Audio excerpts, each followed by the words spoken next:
Hello everyone, you all are welcome to MAM Institute of Commerce। आज हम लोग economics के एक नए चैप्टर के साथ आए हैं जिसका नाम पब्लिक डेट है। तो चलिए हम लोग वीडियो को स्टार्ट करते हैं। सबसे पहला क्वेश्चन कह रहा है define the meaning of public debt. Public debt basically होता क्या है? तो इसका आंसर है public debt is the debt which the government owes to its citizens or to the nationals of other countries। ठीक है, यहाँ पे क्या कह रहा है कि या तो सरकार अपने सिटीजन से उधार लेती है या फिर किसी दूसरे देश से उधार लेती है। ठीक है, तो उसको क्या कहा जाता है? Public date. यहाँ पे पब्लिक का मतलब आम जनता नहीं है, यहाँ पे पब्लिक का मतलब गवर्नमेंट है। ठीक है, the total amount of debt of the government of a country is called public debt. ठीक है, तो जो टोटल अमाउंट ऑफ डेट है ना, जितना भी अब तक के डेट लिया सरकार ने, उन सबका सबमिशन करेंगे तो वो कंट्री का क्या होगा? पूरा पब्लिक डेट कहलाएगा। चलिए अगले क्वेश्चन की तरफ बढ़ते हैं। इसी तरह से हम लोग कहता है define internal debt. Internal debt क्या होता है सर? तो internal debt is that debt which is raised by the government. ठीक है, इंटरनल डेट क्या है? वो डेट है जो गवर्नमेंट रेज करती है। ठीक है, जाहिर सी बात है, पब्लिक डेट है इंटरनली, तो फिर गवर्नमेंट ही रेज करेगी। किससे करेगी? From individuals and institutions etcetera with in the country, यानी ये देश के अंदर ही लेती है। ठीक है, अब वो चाहे सिटीजन्स ऑफ इंडिया से ले या फिर इंस्टीट्यूशन से ले, ठीक है, लेकिन विद इन द कंट्री होता है ये। Internal debt is taken mainly for internal purposes as financing of development expenditure within the country, यानी किसी देश के अंदर कोई डेवलपमेंट एक्सपेंडिचर करना है, ठीक है, तो उसके लिए इंटरनल डेट सरकार लेती है ये, लेकिन अपने ही सिटीजन से या फिर अपने ही देश के इंस्टीट्यूशन से। ठीक है, चलिए अब हम लोग अगले क्वेश्चन की तरफ बढ़ते हैं। कहता है डिफाइन एक्सटर्नल डेट, या फिर व्हाट इज एक्सटर्नल डेट। तो इसका आंसर है external debt is that debt in which the government borrows from persons, institution और गवर्नमेंट्स ऑफ फॉरेन कंट्रीज। ठीक, कहाँ से लेती है? फॉरेन कंट्रीज से लेती है। ठीक है, पर्सन्स हो चाहे इंस्टीट्यूशंस हो चाहे गवर्नमेंट हो, लेकिन कौन होगा? फॉरेन कंट्री का होगा। ठीक है, इसीलिए तो वो एक्सटर्नल डेट है। इंटरनल डेट क्या था? With in the boundary of a country. अगर सरकार लोन लेती है तो फिर वो इंटरनल डेट कहलाता है, लेकिन external debt outside the boundary of the country तो फिर वो एक्सटर्नल डेट कहलाता है।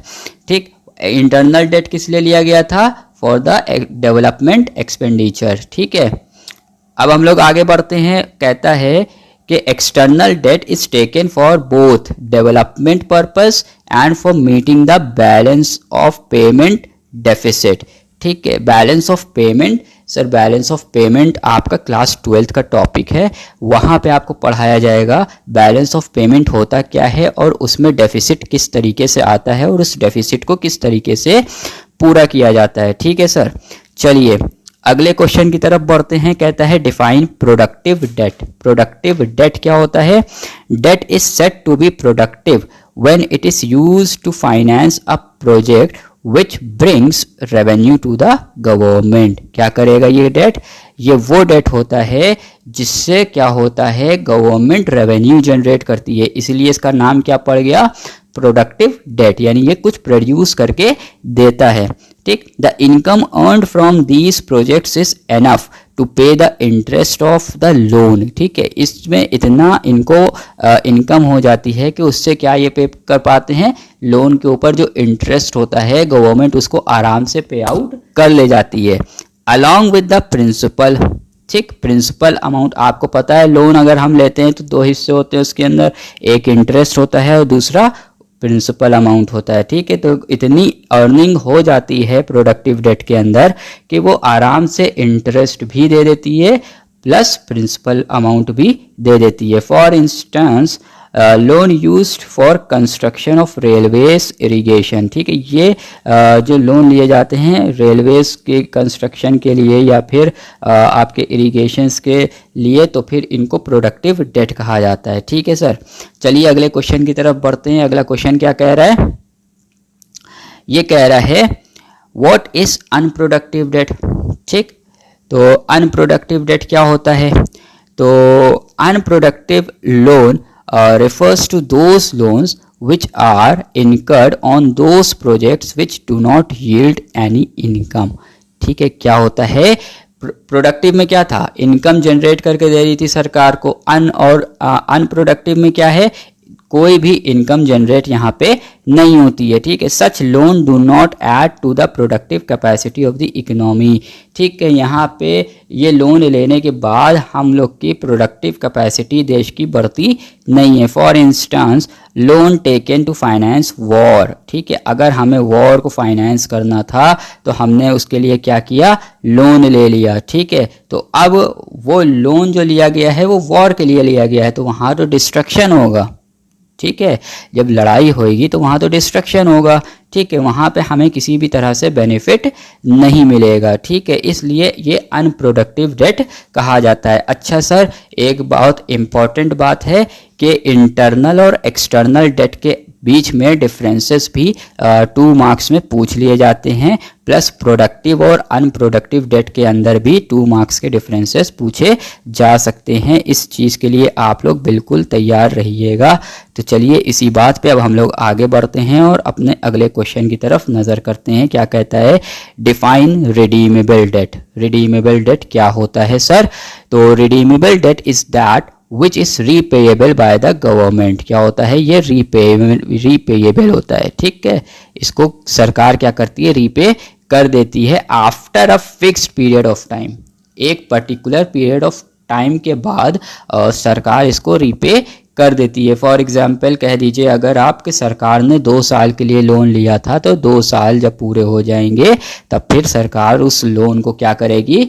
रिटर्न कर देगी। ठीक है, the interest on this loan is paid by the government regularly. ठीक, यहाँ पे जो इंटरेस्ट होता है वो सरकार रेगुलरली पे करती रहती है। फॉर एग्जाम्पल मंथली वो देती रहती होगी इंटरेस्ट। ठीक है, उसके बाद क्वेश्चन आ रहा है व्हाट इज इररिडीमेबल डेट। तो इररिडीमेबल डेट क्या होता है? Irredeemable debt is that debt whose principal amount is not refunded. क्या होता है ये? जिसका प्रिंसिपल अमाउंट, जो प्रिंसिपल अमाउंट है वो क्या होता है? रिटर्न नहीं करती है सरकार। How ever interest is paid regularly for that particular duration. ठीक है, इंटरेस्ट लेकिन सरकार इस पे देती है, लेकिन कब तक के देती है? जितने टाइम के लिए वो डिसाइड करेगी कि इतने टाइम तक के लिए वो क्या करेगी? इंटरेस्ट पे आउट करती रहेगी एक पर्टिकुलर ड्यूरेशन तक। ठीक है सर, तो रिडीमेबल और इररिडीमेबल डेट के बीच में भी डिफरेंसेस आ सकते हैं। फिर क्या आता है? अगला क्वेश्चन कहता है what is funded debt. Funded debt क्या होते हैं? Funded debts are long term debts. क्या हैं? लॉन्ग टर्म डेट्स हैं whose payment is made at least after a year. क्या होता है? इसका पेमेंट कम से कम आफ्टर अ ईयर होता है और may not made at all. ठीक है, या तो इसका पेमेंट होता है 1 साल बाद या फिर बिल्कुल नहीं पेमेंट इसका होता है। In order to repay the debt a debt fund is created. ठीक है, क्या करते हैं? इस लोन को पे आउट करने के लिए एक फंड क्रिएट किया जाता है, उसका नाम दिया जाता है डेट फंड। ठीक है, in which some money is deposited every year by the government। इसमें क्या होता है? हर साल सरकार कुछ ना कुछ अमाउंट डिपॉजिट करती रहती है। that is to be repaid out of this fund। ठीक, तो फिर क्या होता है? जब इसमें पैसा इकट्ठा हो जाता है डेट फंड के अंदर, तब फिर सरकार क्या करती है? उसी में से वो फंडेड डेट्स को रीपे कर देती है। चलिए सर अगले क्वेश्चन की तरफ बढ़ते हैं। कहता है define unfunded debt. Unfunded debts क्या होते हैं? Unfunded debts are those debts which is for a short period. वो तो at least after a year था। ठीक है, at least after a year यानी 1 साल से ऊपर, लेकिन ये क्या है? अनफंडेड डेट शॉर्ट पीरियड के लिए होते हैं। किस पीरियड के लिए होते हैं? सिर्फ और सिर्फ शॉर्ट पीरियड के लिए, लेस देन अ ईयर। ठीक, तो the government does not create any separate fund to repay the debt. ठीक, यहाँ पे कोई भी सेपरेट फंड क्रिएट नहीं किया जाता है एज सच, जैसे वहाँ पे किया गया था। ठीक है, डेट फंड एक क्रिएट किया गया था। तो यहाँ पे भी फंडेड और अनफंडेड के बीच में 2 मार्क्स के बीच लिए क्वेश्चन का डिफरेंसेस पूछा जा सकता है। इसके लिए भी आप लोग मेंटली तैयार रहिएगा। चलिए अगले क्वेश्चन की तरफ बढ़ते हैं। क्या कहता है? Define voluntary debt. Voluntary debt क्या होता है sir? Voluntary debt is a debt which is taken from people by the government on voluntary basis. ठीक है, ये लोगों से लिया जाता है, अपनी इच्छा से लोग दें, वॉलंटरी बेसिस पे दे दें। ठीक है, सरकार ज़बरदस्ती किसी से नहीं करेगी कि नहीं नहीं तुमको पैसा देना पड़ेगा। ये वॉलंटरी है, आपकी इच्छा पे है। If you want you can give loan to the government. ठीक है, people voluntarily and willingly subscribe to government loan. ठीक है, यहाँ पे जो लोग हैं वो वॉलंटरली सरकार के इस लोन को क्या करते हैं? सब्सक्राइब किया करते हैं। ठीक है, चलिए सर अगले क्वेश्चन की तरफ बढ़ते हैं। कहता है व्हाट इज कंपलसरी डेट। तो compulsory debt are those loans which are forcibly taken. यहाँ पे क्या होता है? फोर्स किया जाता है, फोर्स किया जाता है from the people by the government. ठीक है, यहाँ पे सरकार ज़बरदस्ती लोन लेती है। ठीक है, लोगों से। Such loans are known as compulsory loan. इनको क्या कहा जाता है? Compulsory loan. तो वॉलंटरी और कंपलसरी के बीच में भी 2 मार्क्स का डिफरेंस आ सकता है सर। इस चीज़ के लिए भी आप लोग बिल्कुल रेडी रहिएगा। चलिए अगले क्वेश्चन की तरफ बढ़ते हैं। क्या कहता है? Define gross debt. Gross debt क्या होता है sir? The sum total of all the debts outstanding at any time is called gross debt. Cross का मतलब होता है सम टोटल। ठीक है, तो यहाँ पे कह रहा है किसी एक पर्टिकुलर पीरियड ऑफ टाइम पे हम जब जितने भी लोन हैं उनका सम टोटल करते हैं। ठीक है, तो उसको कहा जाता है ग्रॉस डेट है। क्या है ये? Gross date. फॉर एग्जांपल हम 1 अप्रैल से लेके 31 मार्च तक जितना भी लोन सरकार ने लिया है उसको हम टोटल करेंगे, तो जो टोटल अमाउंट आएगा हमारा वो क्या कहलाया जाएगा? Gross debt. क्या? Gross debt. ठीक है, अगला क्वेश्चन कहता है what is net debt. Net debt क्या होता है? Net debt is the balance amount of debt after exclusion of sinking fund and other assets meant for repayment of loan. ठीक है, तो इसके अंदर क्या है? इसी ग्रॉस डेट्स के अंदर से अगर हम किसको एक्सक्लूड कर दे? सिंकिंग फंड को और अदर एसेट्स जो हमने रखे हुए हैं किस चीज़ के लिए? रीपेमेंट ऑफ लोन के लिए। ठीक है, तो अगर ग्रॉस डेट में से ये 2 वैल्यूज़ हम माइनस कर देते हैं तो फिर जो हमारा डेट बचता है वो नेट डेट। फॉर एग्जांपल हम कहते हैं कि आपने 1 अप्रैल से लेके 31 मार्च तक का टोटल किया लोन का, तो वो आया 1 लाख करोड़। ठीक है, 1 लाख करोड़ सरकार ने लोन ले रखा था। ठीक है, ये ग्रॉस डेट है आपका। लेकिन उसी 1 लाख करोड़ में सरकार ने 5000 करोड़ का सिंकिंग फंड और अदर एसेट्स क्रिएट कर रखा था। तो उसको अगर हम 1 लाख करोड़ में से 5000 करोड़ को माइनस कर देंगे तो हमारा बचेगा 95,000 करोड़। ठीक है, तो वो हो जाएगा नेट डेट हमारा। ठीक है सर। आज की वीडियो के लिए इतना ही।